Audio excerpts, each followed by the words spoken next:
All right, everybody, welcome back. We have some exciting news to share this week. We are changing the name of the show from Bleck and AZ Sports Talk to Bleck and AZ's Fantasy Hour.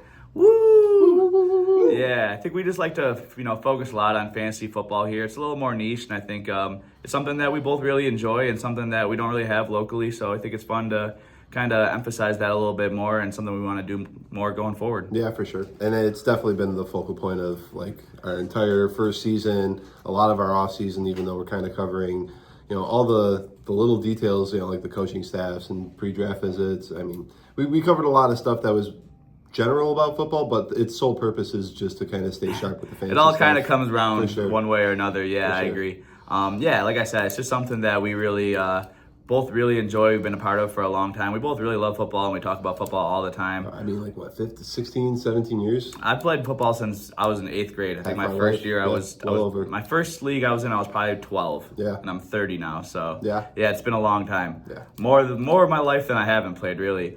But just that's tough pill to swallow. I know, yeah. But just really on top of that, like I said, it's just something that I don't think there is like a local fantasy football focused show. And given our new time slots, especially on WLVL on Sunday mornings during the football season, I think it'll be a nice refresher for fans and people just listening to the radio at the stadium or wherever they are before the Sunday slate starts to kind of just get some second opinions, really. Right, that's prime tinkering hours when you're checking over your lineup one more time before you set it and forget it. Yeah, no, so that's something that we're happy to announce. And on top of that, we did start a YouTube channel, Bleck and AZ's Fantasy Hour. You can check out our episode recaps there. We have some video, some graphics, and a little more info there. And you can follow us on Instagram as well at Bleck and AZ. Yeah.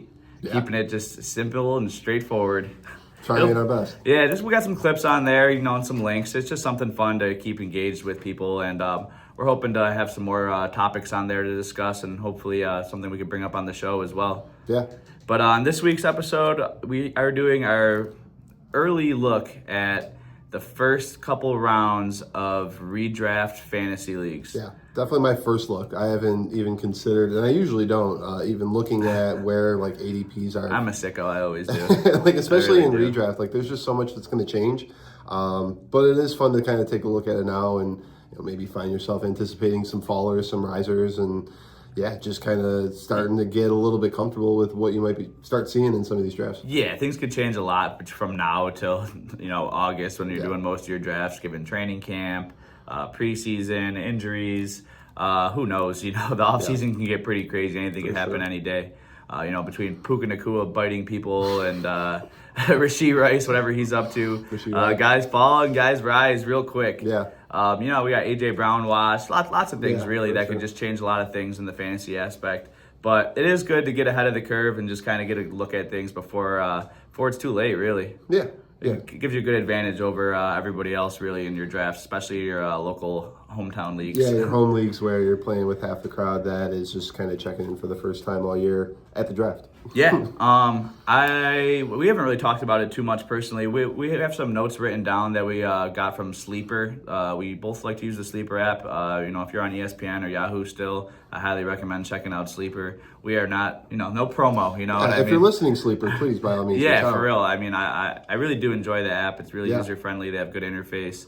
It's very helpful in a lot of different ways, and it has a lot of different customizable options that some of the other apps don't really offer. Which is so great. I mean, based on your experience level, it can really kind of help bridge you into a more complex system or even just rules. Even for beginners too, though. I think with the trending page and just a lot of a lot of guidelines and stuff. Yeah. Yeah, 100%. Especially if you're using the Fab option where it kind of gives you a recommended budget for players and stuff like that. I think it can be really helpful for beginners and for people that are a little more deep into it as well. So that's what we're using for our ADP. ADP is the average draft position, if you're not familiar with that term. Just kind of where these guys go in most drafts based upon their rankings. I think that, in my opinion, the top two are pretty clear. I would imagine you would agree for the most part. Yeah, I do think it's kind of funny in full circle, across the many leagues that we're in. It kind of seems like you favor one and I favor the other. And even the year that they both came out, I think we were drafting 1 and 2 in the league that had long-term implications. So we were both kind of hitching our wagons to these guys, and now they're literally by and large 1 and 2 right now in 100%. Fantasy leagues. I think that. I mean, it's Bijan Robinson and Jahmyr Gibbs. First off, let's get that out of the way. Yeah. You could make it's really hard. I mean, there's no wrong choice. I would love to have the second pick just so I don't have to make that choice, really. Right. I don't know, man. It's funny because the way you just brought it up, how I really am a huge Bijan guy. I've loved him since college. I have him on a couple shares of him in different leagues. I think he's personally, in my opinion, the best running back in the league, just pure talent-wise. But obviously, they play in different situations. I do think that Jahmyr Gibbs offers a safer floor than Bijan. Just given his offense, they're going to score a lot more. His quarterback situation is a lot more stable. They have other weapons around him. Not that Bijan doesn't, but I just think his floor is just a little safer. But Bijan's upside in the Stefanski offense, he catches more passes. I think he had like over 100 targets last year, which was only second to Christian McCaffrey as running backs, which is, that's a lot of targets. Christian McCaffrey almost doesn't even qualify. He's always been like in a separate tier. Especially like with their injuries last year, it was just spamming Christian McCaffrey. But it's tough, man. I think that my opinions could really change a lot from here and then, especially given what happens with like the quarterback battle for Atlanta. I know right now that's kind of up in the air. I kind of expect Tua to be the starter, and I'm not the biggest Tua hater. I think a lot of people, especially maybe casual fans, I kind of hate to use that term because it kind of comes off insulting, but I think that the general perspective of Tua is like he sucks, and I just don't think that that's like true. Yeah, 3 years ago he was leading the league in passing. In passing percent. Like you're not no bum is throwing 4,800 yards. Like with know what without I mean? Tyreek Hill, like seriously, it doesn't matter. Even then, I mean, Tyreek had maybe his best season that year, and he played with Pat Mahomes.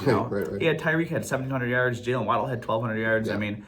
The only issue with Tua is that he just can't stay on the field, really, and that is a fair concern, 100%. Considering the nature of the degenerative injuries that he's taking on. Yeah, but I mean, looking at what Kevin Stefanski's been able to accomplish with what he's had at quarterback, I have more than enough reason to believe that as long as Tua can stay healthy, that offense can be more than competent. Yeah. I still believe in Drake London. I expect Kyle Pitts to have another good season, and I expect Bijan to have a huge season. And Tyler Allgeier's gone now.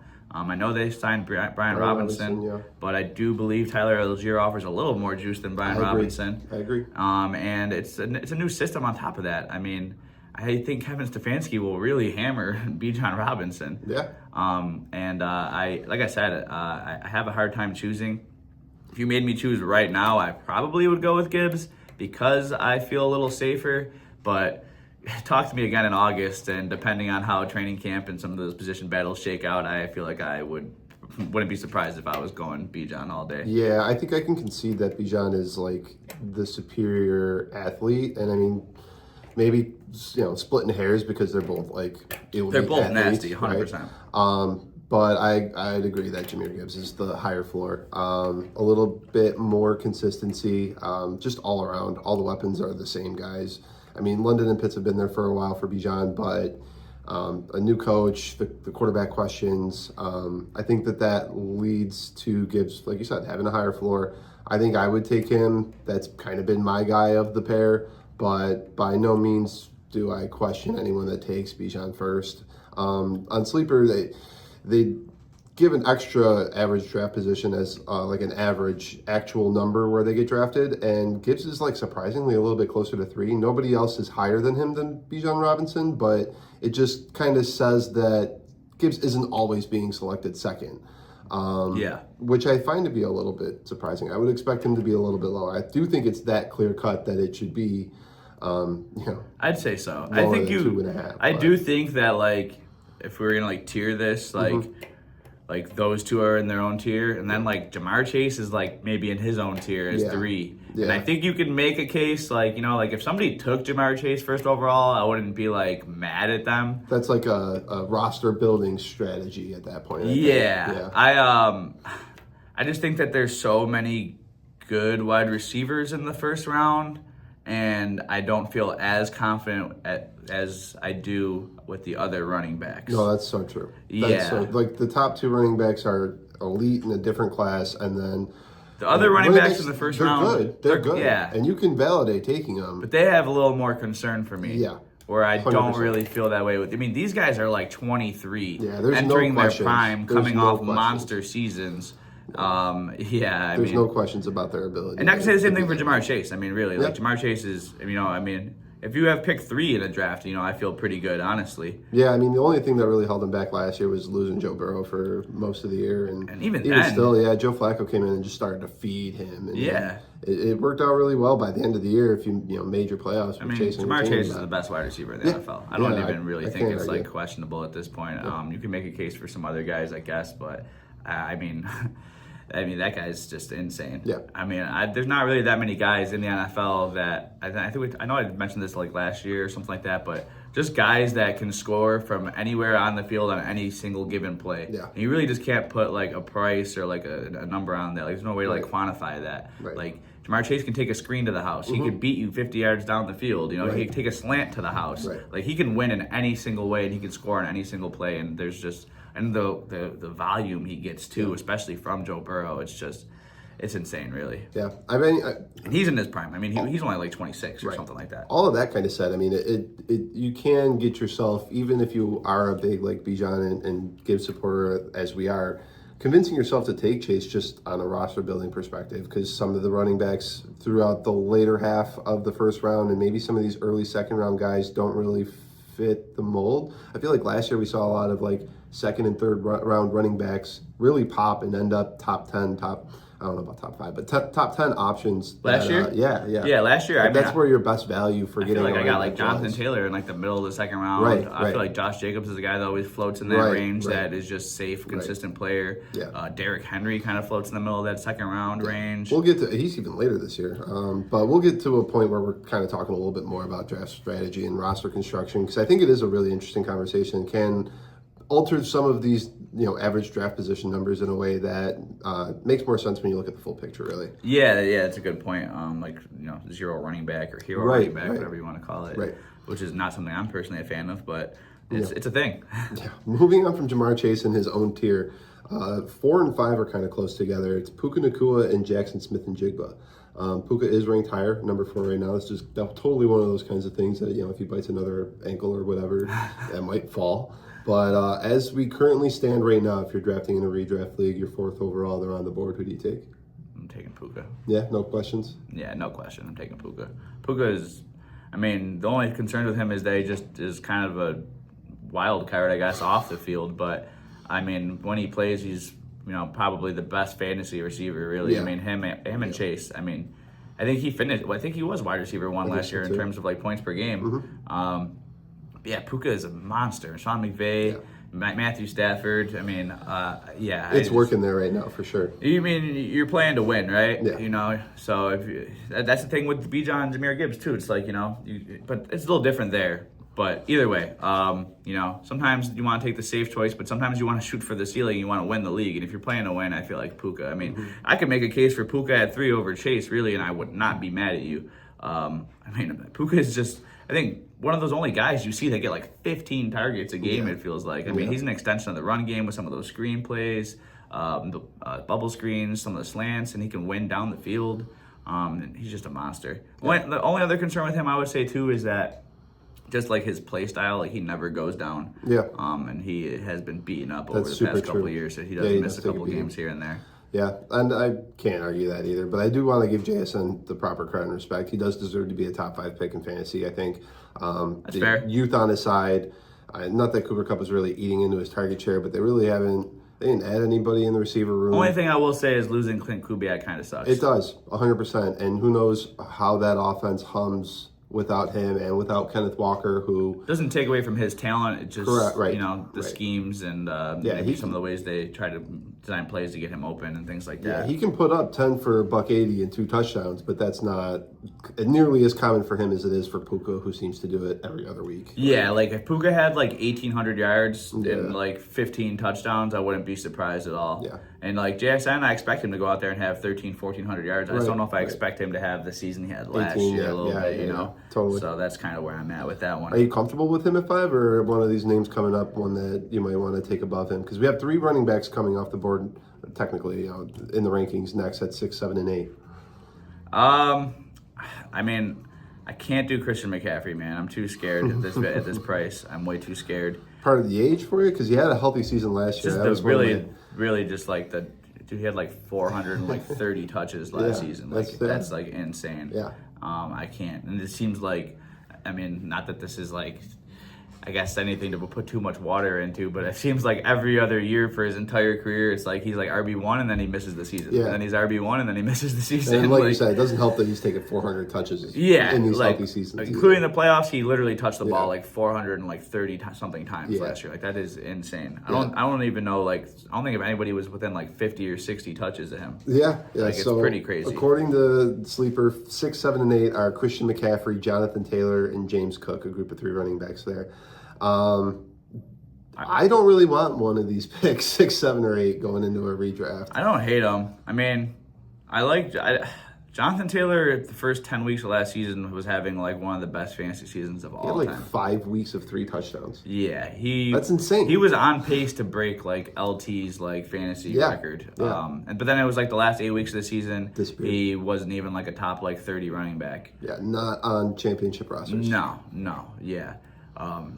That's a tough one, you know. I want to say that I do like Jonathan Taylor, though, here. I probably would take JSN, but I wouldn't be mad if somebody took Jonathan Taylor, just given his upside. Yeah. If Daniel Jones is healthy to start camp, I really don't see why not. Like, why he couldn't be able to replicate some of that success. Maybe not to that degree, but still be a top 5 running back for sure.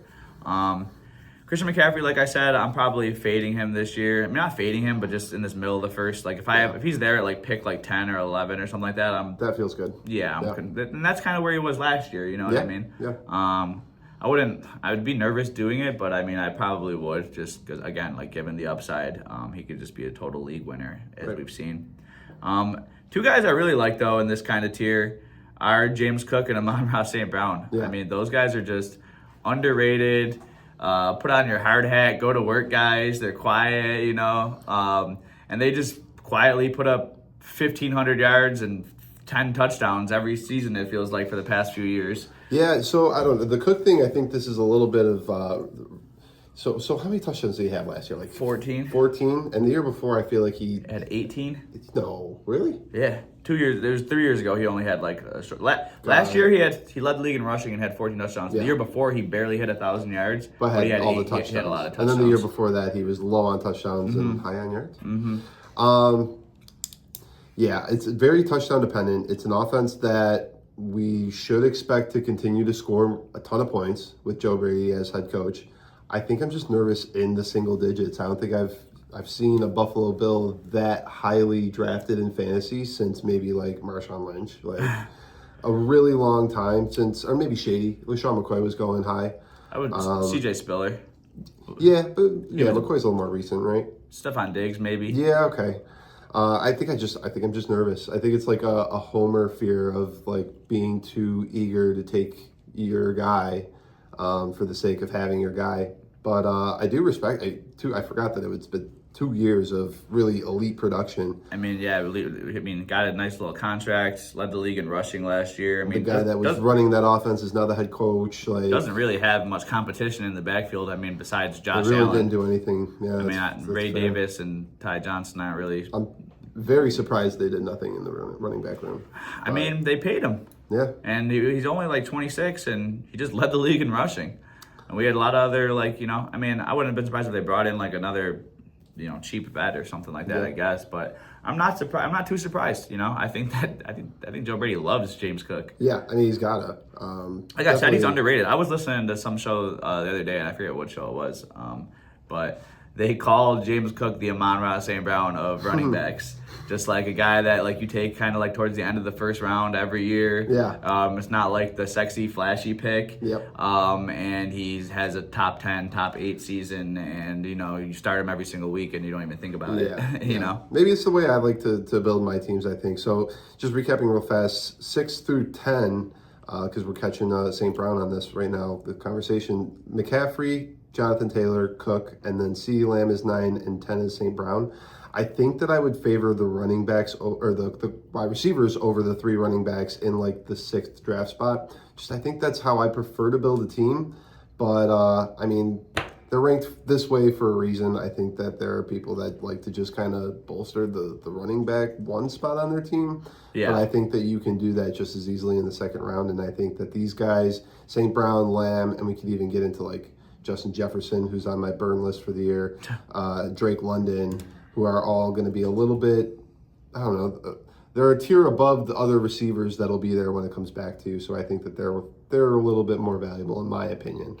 In the mid to late 1st round. So who are you taking if you have the 6th pick?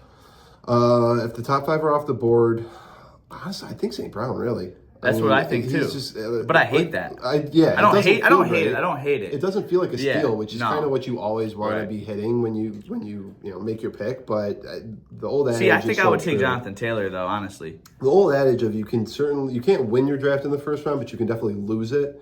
I think sits with me a little too strongly, and I just feel like running back is a little more likely to find their way to being hurt or in more of a role situation, especially now where so many backfields are split up. I mean, we're talking about McCaffrey and Taylor and Cook, who are guys who don't really share the backfield. No competition, really. But St. Brown, Lamb, Jefferson, London are the wide receiver ones.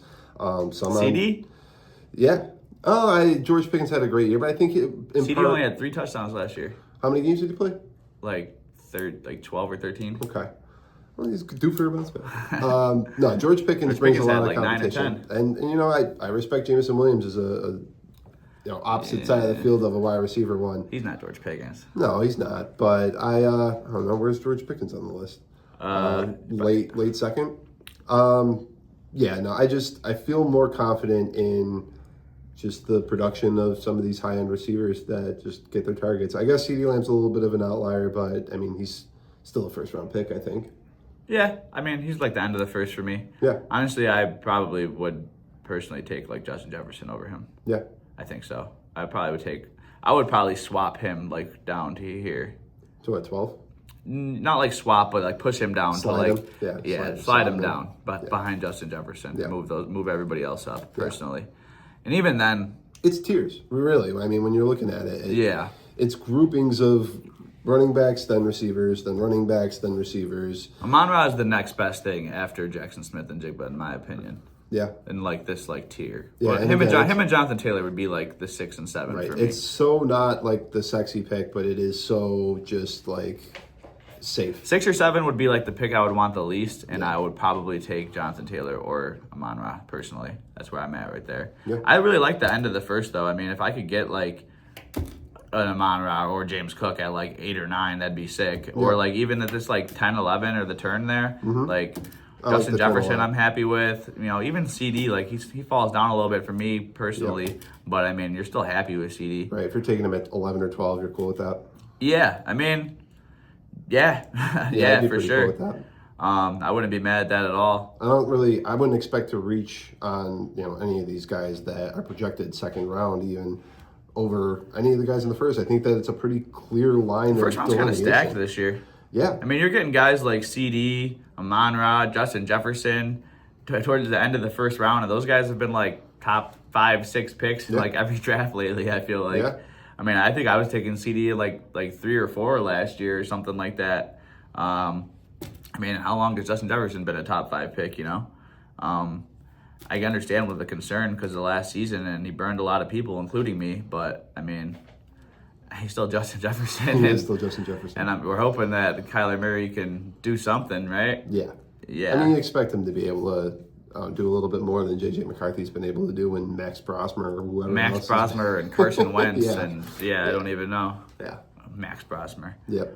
Who is that? Your pull of the day. Yeah, for real. That's going to be like a trivia question in 5 years, and I won't know it. Who is that? 5 weeks. Yeah, seriously. But yeah, start going to the top of the second round too. There's some good running backs there. Yeah. Kenneth Walker 13, Ashton Genty 14, Devin Achane 15. What do you like? Of the three, I think it's pretty accurate. I can't say I would rearrange them in any way. I would go Kenneth Walker first, Ashton Genty, and Devin Achane. And I like Achane as a player a lot. He's just in a horrible situation where I mean, he's going to get some touches. He's going to put up some points. He's probably going to be the only player to score touchdowns on that offense, but just don't know how many touchdowns they're going to put up on a week-to-week, month-to-month basis, and I just don't think that I want to rely on a player in that position as an RB1, because I'm assuming you're probably taking him as an RB1. For sure. Just based on the way this list kind of shakes out. Kenneth Walker will be an interesting case in Kansas City. That is, for as much as we know that they've invested a lot of money into him, we don't know what it looks like on the field yet. And that spooks me a little bit as someone who's been following Kenneth Walker for pretty much since he came into the league. He's got some foot problems, and as a running back, that's obviously a red flag. Not ideal. Not ideal. But I do like him as a player. He is a good running back going to a team that could use one. He's just one of those guys that you just like have to handcuff. Yeah. I mean, yeah. Basically, any of these first-round running backs you should, but Kenneth Walker more than most, especially if they drafted Emmett Johnson in like the 5th round or something like that. I don't think they really. Pacheco's gone. I don't know if Kareem Hunt's still there, but I don't really care if he is, anyways. Probably lives around there or something. Yeah, comes in, just checks in the facilities once in a while. Yeah, when they need him. I like Kenneth Walker a lot this year. I don't know about like long term maybe, but for this season standalone, Mahomes kind of coming back from the ACL. They don't really have a lot at the wide receiver position. Rashee Rice is kind of a murky situation. Xavier Worthy hasn't really panned out the way they'd like him to be. They have a couple other guys. Oh my goodness, what's that guy? Jalen Royals, they drafted last year in the 3rd round, I think. They drafted Cyrus Allen out of Cincinnati in the 5th round. They brought back Tyquan Thornton. They lost Hollywood Brown. Travis Kelce's halfway out the door. He's like 37. Chugging beers at Cavs games. Respect.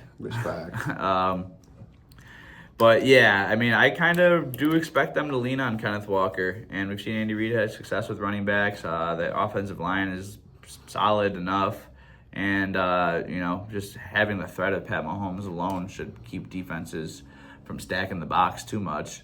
I like Kenneth Walker a lot at this turn here. Honestly, it's more than the other two guys, I should say. Yeah. Genty, I think, is a really talented player. I don't know how much I love the offense and how good they're going to be and how often they'll be in good situations to be running the ball a lot. And I don't know if I love his upside as a pass catcher. Also, just knowing how Clint Kubiak operated with his 2 running back systems the past couple of years in Seattle. I'm not really sure if I love it. And Achane, I like Achane. I kind of stayed away from him a bit last year, and I understand your sentiment about it just not being a great offense in general. Mm-hmm. But at least with him, I know that like he's going to be on the field no matter what, and even if they're down by 20 or 30, they're going to be dumping passes off to him. Yeah. I think he has a lot more upside in a PPR. And again, just he's one of those players that he's just so dynamic and elusive that he could score from anywhere. I wouldn't be surprised if he caught like 60, 70 passes this year. Yep. And, still had like 1,500 total yards. I actually do kind of like him at the end of this top of the second here. Yeah. Personally over Genty, I think. I think I just need to see it first from Genty. That's fair. I've seen it from the other guys. And what you have seen from Genty in the league has not been impressive, so that's definitely part of it too. I do think that... Like, honestly, I probably would take Omarion Hampton over him. Yeah. I think so. I do think so. I like that offense more. I trust Mike McDaniel. I like everything about that a lot more personally. I didn't really get burned on Genty too much last year. I think I had him in 1 league, but I am optimistic. Yeah, it's probably too high. I am optimistic for him. I can understand why he's high because I'm there's probably a lot of other people who feel even a little more strongly about my optimism. I mean, I love him in Dynasty, but I feel like in redraft, it's like I'm paying a premium, I'm paying for expectations like a little bit too much here for my liking. Well, in his favor, I think against what Kubiak did in Seattle, I mean, their backup running back is Mike Washington, who was rookie prospect that we highlighted a little bit, but I don't. You made that comparison. I think that the backfield is going to be more Ashton Genty's than it ever was Kenneth Walker or Zach Charbonnet's in Seattle. But I hope. Yeah, we'll see. I do hope that, and I there's tons of reason to believe that, but there's also reason to have questions. You know, it's like this coaching staff didn't draft Ashton Genty. True. They drafted Mike Washington. I'm not saying that I expect it to be like some like 50-50 or even 60-40, but if it was like a 70-30, 75-25, it wouldn't really be insane to me, to be honest with you. No, it wouldn't be insane. And I don't know if I want a 70-30 guy and probably a bottom half of the league offense that's losing most of their games. You know, that's at this position. At this point of the draft. Yeah, for at the me top personally. of the second, for sure. Yeah. That does make sense. I'm not mad at that. Yeah. Moving on to this next range here, we have Trey McBride. This is at 16 overall, so this is like right around the middle of the second round. I'm actually kind of shocked at the disparity between him and Brock Bowers. Yeah. Personally. Yeah, I think it should be a lot closer, and I think you could make a strong case for Brock Bowers being the number one tight end, to be honest with you. Just on the inverse of everything I just said about the Raiders offense, because I expect them to be losing a lot, because they have Clint Kubiak, they don't really have a JSN. Who is their number one pass catcher? True. Brock Bowers. Yeah, they did nothing really. They did nothing. They had Trey Tucker and Jalen Naylor. Don't sleep. I mean, what are we talking about, man? I wouldn't be surprised if Brock Bowers is healthy. He's having 100 catches. Brock Bowers is having 100 catches. He's having 1,300 yards. He's having potentially double-digit touchdowns if they can score that many touchdowns. We'll see. Brock Bowers, I'm sorry I skipped a bunch of names, but 26th on ADP. Yeah, 25th in the rankings overall, whereas Trey McBride is 16th. Yeah, I'm taking if that's how it shakes out to be, I'm taking Brock Bowers at the turn in the second, third every single time. Yeah, every single time. I mean, I think he could put up similar production to some of these wide receivers we're taking at the end of the first year, and you have him in your tight end slot. Mm-hmm. That's insane. Trey McBride's sick too. Don't get me wrong. I just don't think that disparity should be that much. Yeah, I do. Speaking on Trey McBride, he was. I don't really think he was a league winner because he had a dud in one of the playoff matchups. Other than that, I think it was against Cincinnati where he was like supposed to smash or something. Cincinnati was like the worst ranked fantasy defense against tight ends. Yeah. Guys like Darren Waller had like 2 touchdowns against them. Yeah. I mean, I like McBride a lot, and to me, him and Bowers are a toss-up. I don't know if I would necessarily put Bowers ahead of him, but at the price, I mean, it's probably best to use your resources elsewhere, just considering like the state of the Cardinals. I love having Trey McBride. It's like one of the few tight ends, maybe 5, that you can start every week without questioning your decision. 100%. But Trey McBride, I mean, they're both great. I understand what you're saying. I just don't think it should be that big of a difference. Yeah, no, that's fair. I'd agree with that. But I think I'm just going to fade McBride this year in redraft just for the sake of the the second. I'm not doing that. No, yeah. They'll be behind a ton. But I'm not drafting any Cardinals player. Yeah, really. it's puzzling that there's more than one in these top 2 rounds. Yeah, no, I'm good. I'm good on that. Yeah, moving past Trey McBride at 16, 17 through 20, there's a little bit of a mixed bag. So 17 is Omarion Hampton, 18 is Malik Neighbors, 19 is Saquon Barkley, 20 is Jeremiah Love. I love those first 3. I really do. Don't like Love here. No, I don't love Love. No. Hampton, I like a lot. Like, I think that he'll be a riser. I could see him going in like the top of the second in leagues. Yeah. He'll be a popular sleeper or dark horse for RB1. I mean, Mike McDaniel's offense, Justin Herbert, offensive line healthy. Yeah, that's going to make all the difference. Yeah, I mean, his draft position, everything about it. Omarion Hampton is primed and ready to have a huge breakout season. Yeah. You are paying a little bit of a premium here, again, kind of like based on expectations, similar to Ashton Genty, but I'm not taking Ashton Genty over Omarion Hampton. Yeah, I was going to say, you mentioned it earlier. Did you take Hampton over Achane? That's tough. That would be I don't know. That'd be tough. I think I would. That's tough. Splitting hairs here, huh? Yeah, I know. Yeah. I probably would lean Hampton. Yeah, I would. Would lean Hampton. I would have to, just based on what I expect these offenses to produce. But I would handcuff him for sure. Yeah. I would handcuff him for sure, because he did get injured last year. And his handcuffs came in and were productive. Yeah, but all had a good season. They signed Keaton Mitchell, who's a good player in his own right. And we've seen Mike McDaniel use 2 running back systems before with Mostert and A-Chain. But yeah, I probably would lean Hampton. Just the Mike McDaniel's effect is just too strong for me to pass on, to be honest. We love Neighbors here or what? I love Neighbors. They're there personally. I think you're a little bit more tapped in on how he's doing this offseason, because I'm not. But, I think it's a little overblown right now, personally. Couple extra scopes or a couple of... It was like routine stuff, really, honestly. I mean, he had like some scar tissue buildup, and they just cleaned it out. That was really it. It didn't really set him back at all. They still kind of expect him to be back for training camp. Okay. There's a chance he starts the year on the PUP, maybe. He's going into his third year, right? Yes. Yeah. But that's even that's already into his value here. Yeah. Yeah. On this list, he's ranked at 18. His ADP is around 19. It's middle of the second. Yeah. I mean, that's a guy that could be a top 5 wide receiver when he's healthy, and has been when he's healthy. And he probably has the best quarterbacks ever played with at this point. Yeah. And he doesn't really have much target competition. And that's a team that is going to be playing in a lot of shootouts or down a lot, you know. I expect the Giants to be competitive this year, but it's not like they're going to be stomping teams out, not throwing the ball a lot, you know. Yeah, and I do like what they did with the draft. I mean, they helped out the defense a little bit. They helped out the offense a little bit. Yeah. So I do expect the Giants to bounce back in a pretty credible way. I don't know if that means the division or not. Probably not, but they will at least compete.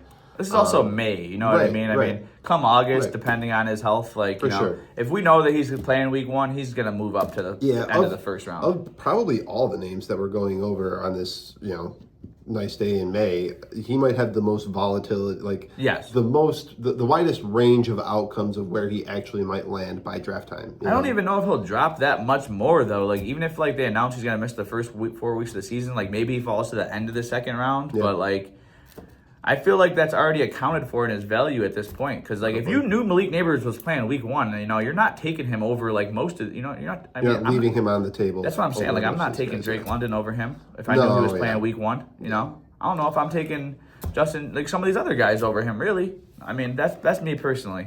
Yeah, I've never had him in any leagues. As we're going into his third season, and I don't know if it's just because I haven't had him on any of my teams that I don't have a good enough grip on how good he actually is. I mean, I see the highlights, but I'm not following him on a week-to-week. So I don't know if the off-season injury, overblown developments, as you've mentioned, if I'm buying too much into them or not. But we'll see how I feel in a couple of weeks. Yeah. I don't hate him there, but I probably wouldn't. I don't know. The names that follow aren't my favorite either, so maybe I would take him there. I'm not taking Nico Collins over him. I can tell you that right now. I mean, we're not taking Jeremiah Love over him. Not taking Chase Brown over him. Probably not. Yeah. And Saquon, I respect. That's probably where he should have been ranked last year, coming off of a really, really great season. I recall going into last season, I was big on McCaffrey, and I just wasn't buying it with Barkley, and this is exactly where I think he should be. He still has the juice to I think this is a top 5 running back. Yeah, I think this is good value for Saquon, really. Yeah. New OC. I think they should get back to focusing on Saquon. They're trading A.J. Brown. Yeah. I mean, Saquon in the middle of the second feels like a great pick to me. This range here, Hampton, Neighbors, Barkley, Love, are all within one full average draft position. So they are all interchangeable and very much like drafter's choice between those 4. Yeah, I mean, like I said, Hampton, Neighbors, Barkley, those are all guys I'd be really happy with in the middle of the second round. Mm-hmm. Depending on what I did in the first round is probably what would happen, because we already talked about this 6-7 spot here. If I took Jonathan Taylor, maybe I'm thinking about taking a Neighbors or something like that, because then I could potentially have a top 5 running back in top 5. That's a really high upside draft there. Yeah. But if I take Amon-Ra there, all of a sudden I'm taking Saquon or Hampton and feeling pretty good. Right. Right. So that's as much as I hated it in the first round, seeing the players that are kind of available based on ADP coming back to this second round spot, I don't hate it as much. That's the funny thing about drafting is just it's so hard to predict your best approach given the draft room, like who else you're drafting with, and like who's actually going to be available at your picks later in the draft, because sometimes you turn around and you wish you did something different because all of a sudden there's plenty of wide receiver talent, but you took Amon-Ra St. Brown and neighbors because you just thought you could have 2 top 5 wide receivers. It's just a funny game you got to play when you get into the draft room, and you can prepare for it 1,500 different ways, and it can never. You can always find a way. Always find a way to turn out different than what you expected. Yeah, it always does. It always does. Honestly, I would take Jeremiah Love out of that tier and drop him into this next tier of players. Yeah. Love, Nico Collins, Chase Brown, George Pickens. And Olave rounds out. Yeah, and Olave. Round. Yeah, that rounds out the end of the second round there. I like Pickens and Olave more than I like the other 3 guys. Yeah. By like a long shot, really. I love Chris Olave. He had a super underrated season last year. Yeah. I think Tyler Shuck looked good. They added some offensive line help. I know they drafted Jordan Tyson, but I think assume that's going to help more than I was going to say, I think that helps Chris Olave more than I think it hurts him, really. Just, Bryce Lance. Bryce Lance, that helps too, That stretches the field a little bit. And they added ETN. I'm stealing him from you. That's going to be my guy going into the season. That could be your guy. Take him, May 27th. That's fine. I like those guys a lot. I love George Pickens. Like, George Pickens is sick. Yeah. George Pickens, I would literally rather have George Pickens at the end of the second round than take CeeDee Lamb at like 9 or whatever they have him at here. 100%. It's not even close to me. Not even close. I would 100% rather have George Pickens at 23 than take CeeDee Lamb at 9 at this point. CeeDee Lamb had a high ankle sprain last year. Like, that's a tough injury. Yeah. That's especially for a guy like that. Like, that's a tough injury. George Pickens is like contract year last year, and now he's on the franchise another tag. contract year. This guy is trying to get paid. Yeah. You know what I mean? Yeah, George Pickens is going to be balling 100%. I talked him up so much last year during our pre-draft process. That's right. And I had him on every team I was in. He was a 5th, 6th round pick. I was taking him in the 5th round in every league I was in last year. I think I noticed that, and then wouldn't let you get him in the auction. Yeah. Can't let it. I always do stupid stuff in the auction league. I always spend my budget on. Yeah, I mean, I also had Genty. I'm going to do it again this year. But yeah, I mean, end of the second round, I'm taking George Pickens all day. If you're telling me that. So I had this. Let's say I have the top pick, right? Yeah. And I can get Bijan or Gibbs, and then coming back around, I could get potentially like Brock Bowers and George Pickens. Pickens, Olave, or Bowers, yeah. Yeah, that's sick. Yeah, it's pretty ideal. That's sick. That's a great start. That's sick. And then, I mean, not only Robinson or Gibbs, and then Pickens, Olave, or Bowers, but possibly 2 of Pickens, Olave, or Bowers because you're picking first and the third. Right.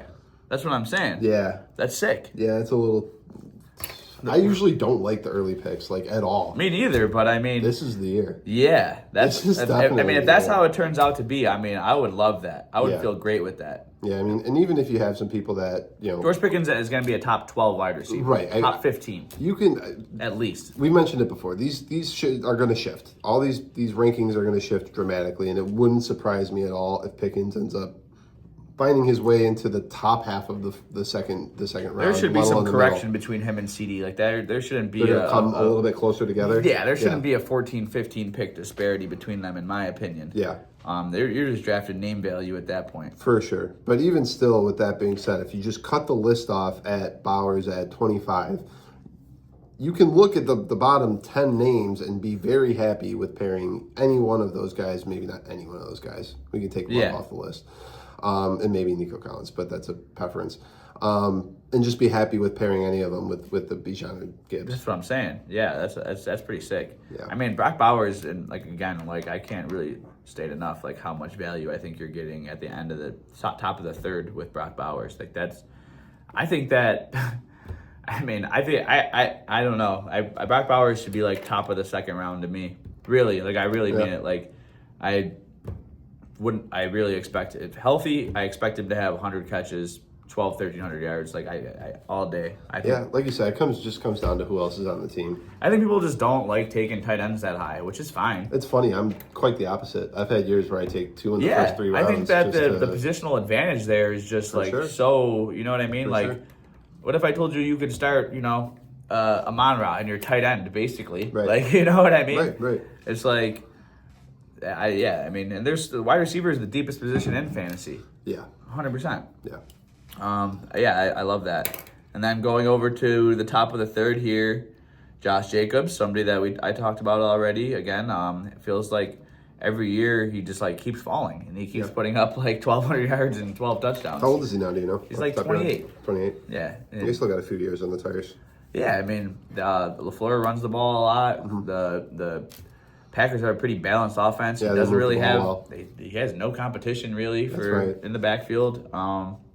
He's like the James Cook of like the second round. Yeah. Like, it's like he's just like not a sexy pick. He's not a fun pick, but I mean, good value. Not going to lose your draft. Dude, if Josh Jacobs is your RB2, you're good. Yeah. You are good. 100%. I wouldn't even be mad if he was my RB1. I was just going to say, you can ride with it. This is the kind of build where you take a Brock Bowers and you take a receiver in the first. Well, 100%. No, because you're drafting 1 or 2. So I mean, even then, if I have 3 and I have Jamar Chase, and then I'm coming back here, and then I take like a George Pickens or something, and I get Josh Jacobs on the turn. You're good. Yeah. I have Chase and Pickens, and then Josh. Hey, I'm good. 100%. I love that. Josh Allen coming up next. He's first quarterback. Yep. QB1. I mean, he's been the number 1 player in fantasy for I don't even know how many years in a row now. It feels like 5, 6. Yeah, something like that. I mean, back to back, 15 touchdown seasons I mean, talk about a positional advantage. Right. I mean, the next highest quarterback probably doesn't go for a little while, if I had to guess. It is Lamar Jackson. He does go in the 3rd round according to these rankings, but late 3rd, and that seems kind of like a. I couldn't get behind that personally. He just doesn't really offer the same rushing upside as he's used to. Who did they hire as OC?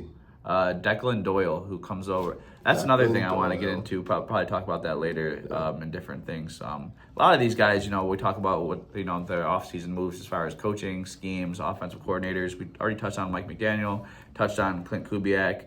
Declan Doyle is another guy that it's interesting to see what he'll do with that offense. Declan Doyle comes over from Chicago. He was the OC I don't know if he was the OC. Maybe I think it was the OC. Maybe it doesn't matter. Yeah. Comes over from Chicago, was working under Ben Johnson. Ben Johnson comes from the Sean Payton tree originally. They have similar philosophies, yes. We see the way they like to use the slot. We've seen what Ben Johnson did with Amon-Ra and what he did with the running backs. Similar to Sean Payton in the same vein as Michael Thomas, and then having like an Alvin Kamara, Mark Ingram. Mm-hmm. We kind of saw that with Amon-Ra and Jahmyr Gibbs and David Montgomery. Mm-hmm. And then last year, we kind of see it a little bit with how we saw Luther Burden towards the end of the year, and then DeAndre Swift and Kyle Monungai. Mm-hmm. So it'll be really interesting to see how Declan Doyle might implement some of those same philosophies for this Ravens offense, which is going to be a reason why I'm probably a little higher on guys like Zay Flowers than most, seeing how he might use him in the slot. And, I mean, just Derrick Henry. We talked about him on the show last week. He's Derrick Henry. Timeless. They added Ioane, the guard from Penn State in the 1st round. And these guys, Sean Payton, Ben Johnson, Declan Doyle, they like to establish the run. And I think that they will continue to do that. And seeing where Derrick Henry is going here in the middle of the 3rd round, value. Super value. So a couple of the names above Derrick Henry that I don't think I would draft above Derrick Henry.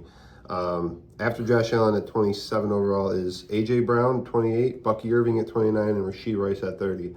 I mean, maybe you could talk me into taking Bucky Irving over Henry, but I don't like any of those guys over all 3 of them. 100%. I don't like any of those guys. We expect A.J. Brown to go to New England, which should allow him to be a little bit more productive, but who knows? He's his own story to write, I guess. Yeah, I mean, A.J. Brown, out of those 3 guys you named, I probably like him the best, but I'd probably take Derrick Henry over him personally. Yeah, I don't think I want to touch Rashee Rice at all. Touching back on the quarterbacks really fast. I personally am passing on quarterbacks there. I've always been kind of like a later quarterback guy.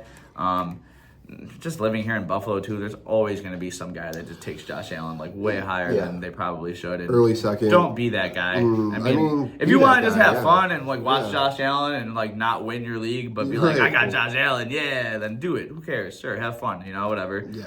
But if you want to like actually like kind of win the league, like don't draft Josh Allen in the 1st round. And don't draft him to trade him either, because I know that plenty of friends that would do whatever it takes to get Josh Allen. But I like that strategy more than just take him to take him. Man. Drafting to trade is sketchy business. Yeah, in the 1st, 2nd round. Yeah, for sure. It's hilarious. For sure. Same thing with Lamar too. I'm passing on those guys. I would much rather have some of those guys in like the 5th, 6th rounds, even later.